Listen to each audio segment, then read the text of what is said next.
The first voting of the 2016 presidential cycle starts next week. This is a caucus and caucusing. That means it's time for the most provocative potion of political.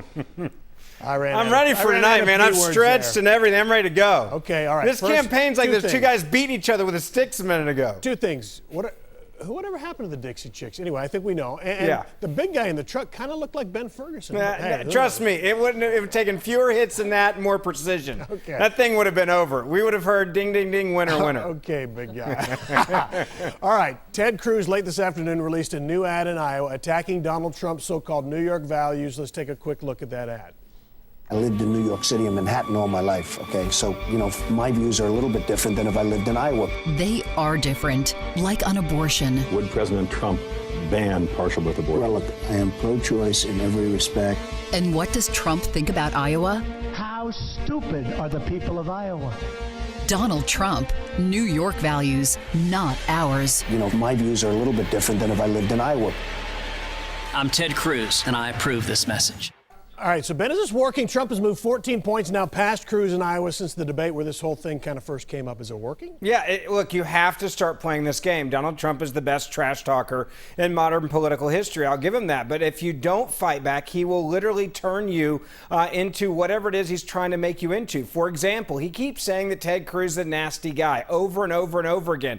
He keeps saying that, Ted Cruz can't work well with others and he can make the deal. What's odd about this is that no one seems to challenge him. He's saying he's the outsider. Yet Bob Dole endorsed him this week, who is literally the most moderate conservative that you could have endorse you. Not only that, he had Trent Lott, who is hated by Republicans as an establishment guy, and yet no one seems to be punching back. So I think this is a very smart campaign move. I think Ted actually should have done this a little bit sooner, but the voters in Iowa are certainly paying attention. They're definitely going to see this ad. Got to move quickly. Last question on this subject. If he loses Iowa in a week, he likely loses New Hampshire, then South Carolina, he's down 20. Besides Texas, does Cruz have a place to make a comeback? Look, I think it's going to be a lot harder. You need to stop this momentum with Trump because Trump's supporters are obsessed with him. Again, Donald Trump said this weekend he could shoot a man in broad daylight on the street and he wouldn't lose any support.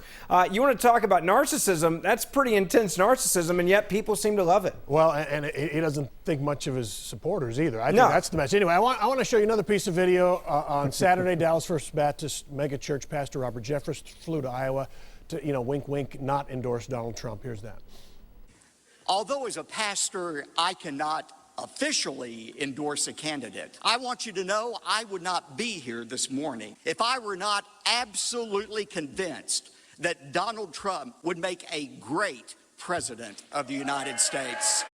Okay, Ben, 4 years ago, you couldn't have paid Jeffress $1 billion to say those nice things about Mitt Romney, former Mormon missionary, married to the same woman 45 years. Why Trump? Why now? I've always had a rule. I never say anything negative about a pastor unless the pastor decides to walk on a political stage. This is nothing but pandering in its worst form. This is nothing about a megachurch pastor wanting to be important and relevant with politicians, and he's willing to sell out to a guy that was going for the complete opposite of what this pastor and his church claim to be about for almost the last, entire life, except for the last 3.5 years. He's given money to every group that this pastor says he's against in the past. And now he just says, you know what? I'm going to sell out politically. I'm going to go on stage with Donald Trump. I'm going to stand there with Donald Trump. I'm going to be important with Donald Trump. And it's going to help my church still be bigger than it was the week before. This is what I call selling out in politics. I'm not talking about his religion. I'm talking about the politics of this. And this is embarrassing for this pastor to be doing this, in my opinion. Okay, let me tell Kelly, the producer. Kelly, you can kill the Michael Bloomberg. We're not going to get to it, but I want to get to this. Eric Erickson, I think you know Eric Erickson of Red State, now Resurgent, today wrote of pastors like Jeffress supporting Trump, quote, many Christian preachers in this country have unsure moorings. He says he wouldn't want to take communion with any pastor supporting Donald Trump.